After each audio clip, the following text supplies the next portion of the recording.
What's going on, everybody? This is now finally the last video of 2025. This is going to be my top 10 custom action figures that I've made this year. There will be some honorable mentions, and there will be the list of figures that are my top 10, and then afterwards we'll be showing what I'm making next year. I'm very excited to do this. I've never done it before. There might be a couple cuts and the video might be a little choppy because some of these figures I don't have anymore, and some of these figures I kind of like took apart to use for parts, but it is what it is. I hope you enjoy. I think some of y'all will like the list. I will say that the format will kind of shift from time to time as well, so there's that as well. But aside from that, I'm hoping everyone had a great new year, or a great year. I think my year could have been good, but next year coming around, it is definitely going to be better. I'm going to try my best to make it better, and then yeah, once we get over the list of honorable mentions, we'll do the top 10s, and then, like I said, the next year's projects, I'm excited for you guys to see them. I'm excited to do them. Yeah, let's get started. Alright, starting off with the honorable mentions. These are customs that I like, but somewhat don't like. And starting off this list, I'm going to start my customized Tekken 8 Jin Kazama. It's not my favorite custom, but I am proud of how I did the head sculpt and wrist gauntlets in terms of sculpting, but I feel like there was a lot I could have improved on with the figure, especially since this was my second time making a custom Jin Kazama figure. Next honorable mention is the custom Virgil I did for a commission. It wasn't too bad, but I wasn't really proud of how it came out, but I am happy that the customer's happy for it, and I feel like there was a lot I could have improved on, but I'm just glad I made this figure. And for my last honorable mention, it is the Super Saiyan Blue Gogeta figure I made. Honestly, I really kind of cheaped out on this guy. The base body is a Kong Studios Goku Black.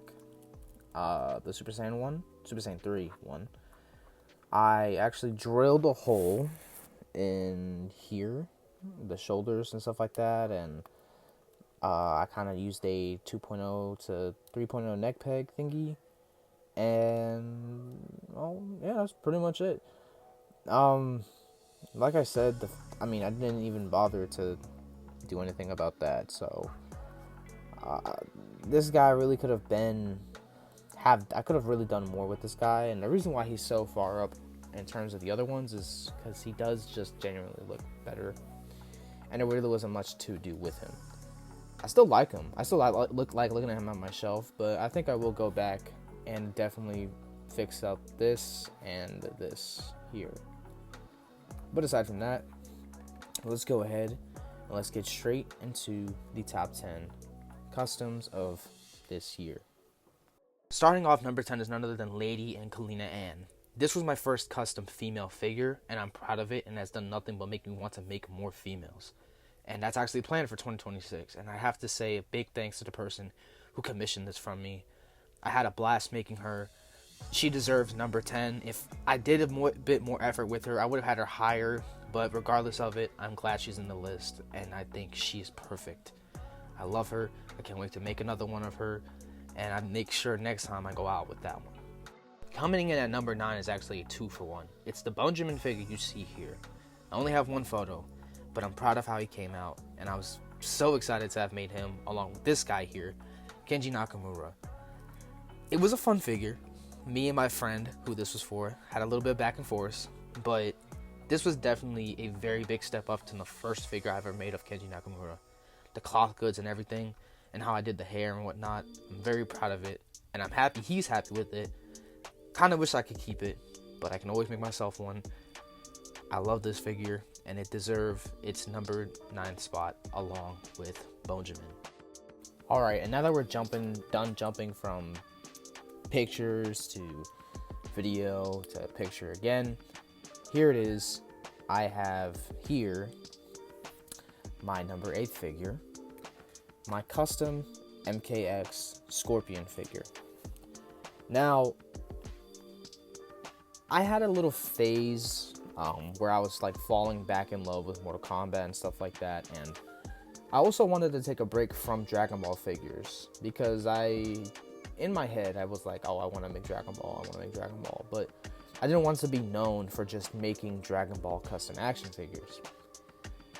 And so, while not the first, this is one of many video game character action figures that I have made. And I have to say, I am proud of him. I am proud of it. I feel like, yes, I could have done significantly better with him. And the reason why I put him so high up is because of the fact that, one, it's a personal thing. Two, I did take a lot of time with him. I had to really take apart the MKX Mezco figure from like way back when. You know, not clean, not perfect, but it did come out pretty good in my opinion. I do wish I kept the bottom part here so it doesn't look like a crop top, but I might go back and sculpt with some green stuff. Other than that, like I said, I enjoyed making this guy. I had a crazy Mortal Kombat phase for a minute, and yeah, nothing can really change that for me in my opinion. Like I said, there can always be changes, but what can you do? Number 8 is MKX Scorpion. Coming in at number 7 is another fighting game character. That is my custom Heihachi Mishima from Tekken.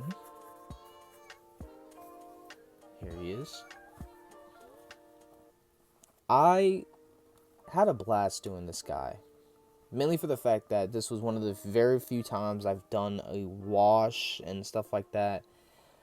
And I also kind of wanted to go my own way with giving him a more bigger, more brawny, not really brawny, but more like a bigger frame than what he has in Tekken in general.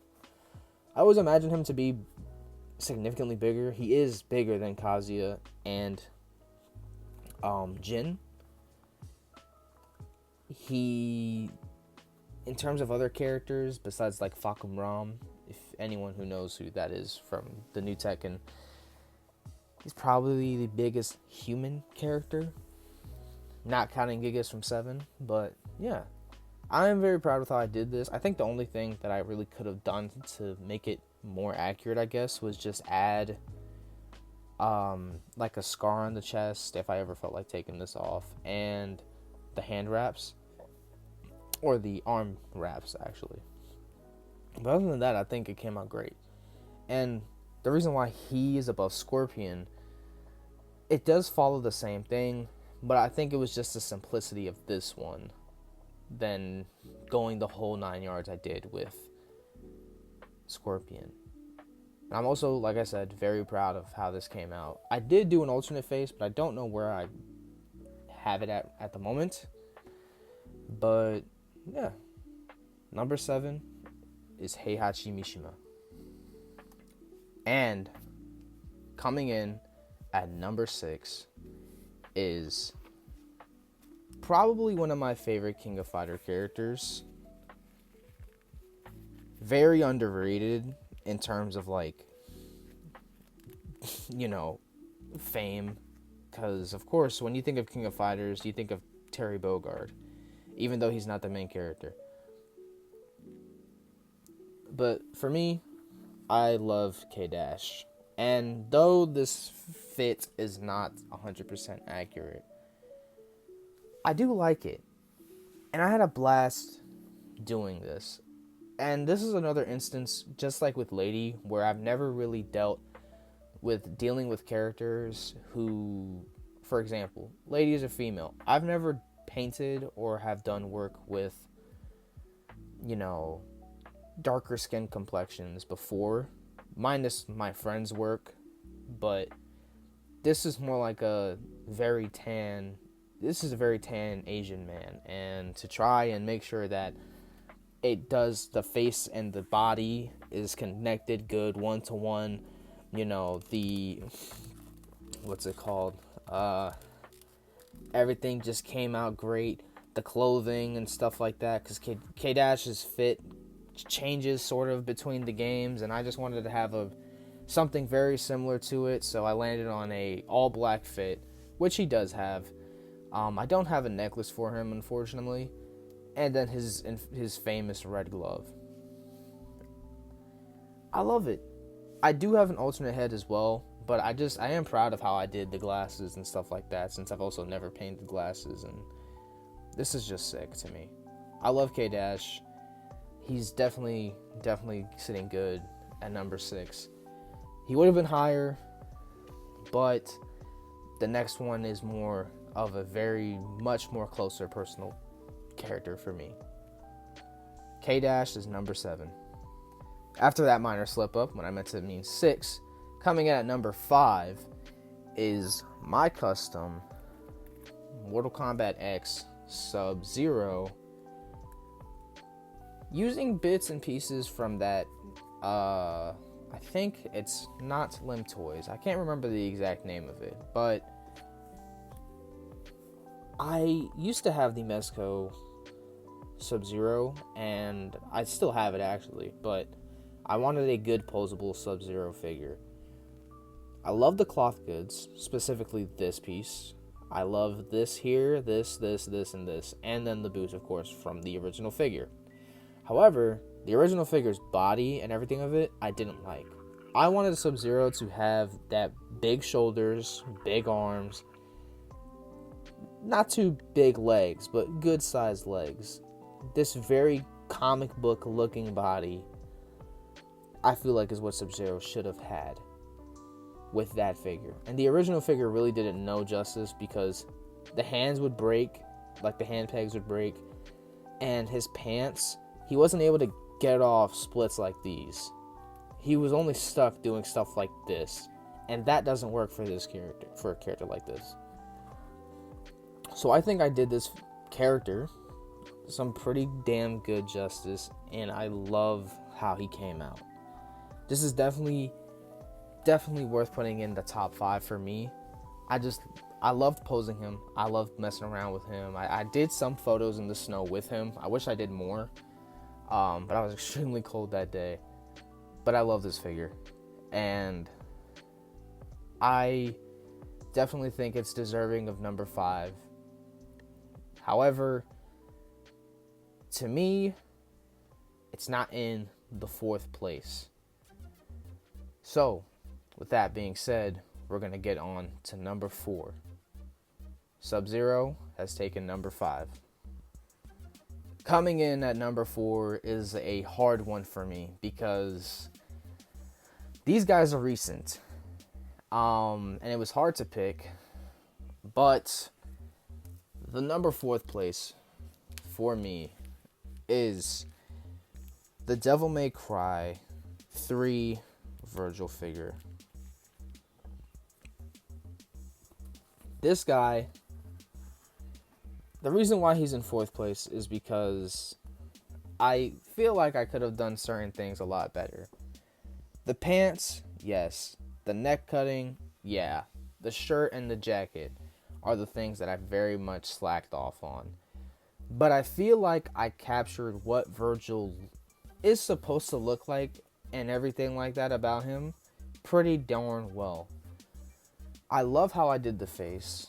It was definitely one of the very few times I've actually got into painting realistic faces on action figures, and I want to keep doing that now. Virgil, however, I can't put him any higher, simply for the fact that I feel like I did these 3 above him so much better. But Virgil is definitely in the top 5, ranking at number 4. And now, to get in to number 3, Virgil has placed in 4th. I'd say it's pretty funny to put this one in number 3, not because it was like an actual joke, but for the simple fact of the version it's based off of. My DMC3 Dante is in third place. Now, I feel like I did pretty damn good with Dante. From the jacket to the chest strap to the hands. The boots and the pants are not exactly accurate since they're more of a red, but I was working with what I had. I sculpted this head and stuff like that all by myself, and I'm proud of the figure. And it deserves number 3. And I don't think, in terms of other customs I've done so far, I think this is definitely one of the best ones I did. I love this figure. Just like I like Virgil and the Sub-Zero. This guy is just, it's perfect to me. And I place it in my top 3.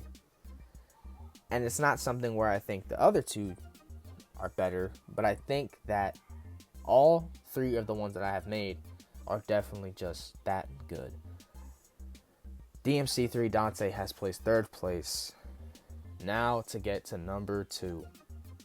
And now I said all 3 of the top 3 are my favorites, but this one from DMC1 is probably my favorite design of Dante, favorite fight with Dante being Nilo Angelo. It is the DMC1 Dante figure. It's actually still a work in progress. I actually made a vest for him, but I took it off, and I'm deciding to repurpose it. But my DMC1 Dante is my favorite. I love how I did the face and the hair, again with the sculpting. This was actually the first one I was working on before I did DMC3 Dante. The sword, the Alistair sword I had broke, but I resculpted it and stuff like that, and not perfect. I think it came out pretty great. The pants, while a brighter red, I do plan on switching them down the line. But the reason why, like I said, I put this in number 1 is because this is actually my favorite design of Dante compared to DMC3. When I think of Dante, right? Yes, DMC3 Dante comes to mind, but DMC1 Dante is the one I think of a lot. And I've seen a lot of cool, like, GMVs of this Dante. I also have the NECA figure as well. I actually modified that one.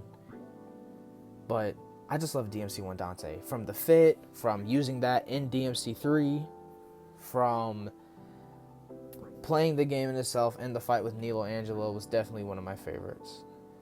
I love DMC1. I love this design of Dante. It's, to me, the best one. 5 and 2 are good, but I just love DMC1 Dante. But this one that I currently made, this custom that I made, has taken the number 1 spot of probably the best figure I've ever made. Let's get into it. Alright. This figure, my number 1 figure. I've yet to do a review with him, just like I have yet to do a review with the DMC1 Dante. But this figure in particular, I was asked to make this. I ain't gonna lie, this was probably one of the hardest figures I've ever made. I actually had a lot of self-doubt because I've never dealt with such a character design like this before. And it made me nervous as hell. I'm not gonna lie. And I was afraid. I was really gonna be like, yo, just here's your money back. I can't make this. I had a lot of fun doing this figure. I learned a lot with making this figure. And actually from that same person, I'm also making a somewhat complex figure again. But I've learned a lot with this, and I know what I'm getting into when it comes to making that new one. I was so happy to make this. While not perfect, this is probably the greatest thing I have made. I've sculpted this figure. I've cut my hands with this figure. I had glue get stuck to my finger. All the things you could think of. Jetstream Sam is my number 1 figure of, honestly, 2025. I have never dealt with such a very complex design to hand sculpt. I painted and I printed these pieces here to the arm, as you can see, the shoulder pad, the head sculpt I had done. This thing was, everything here was hand sculpted by me. And I used to sculpt a lot. And doing this, I've had so much fun sculpting again. And looking at this figure, you know, I even gave this dude a movable, like, sheath to go up and down. I'm proud of this figure. This, for me, is a work of art. This is a masterpiece to me, and I love it. I wish I could keep it, but I can't. But this is definitely my number one figure of 2025. My number one custom, my number one figure I've made. I'm so proud of this figure. I hope that when my client gets this figure, he loves it. This is one of my works of arts. I'm so happy to have this, and I'm happy to show it and share it with you guys. Thank you so much. And now I'm going to show you guys the next projects of 2026.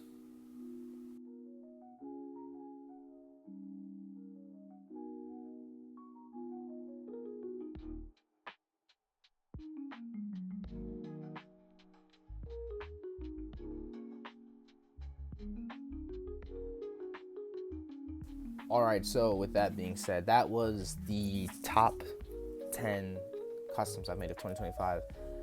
I had a blast, and I'm so thankful for all you guys who supported me and my stuff. And I'm hoping, there's a short little message at the end of the video, and I'm hoping that the actions that I've done this year, has inspired people, has helped people, and on top of that all, I hope that a lot of these actions I've done are right.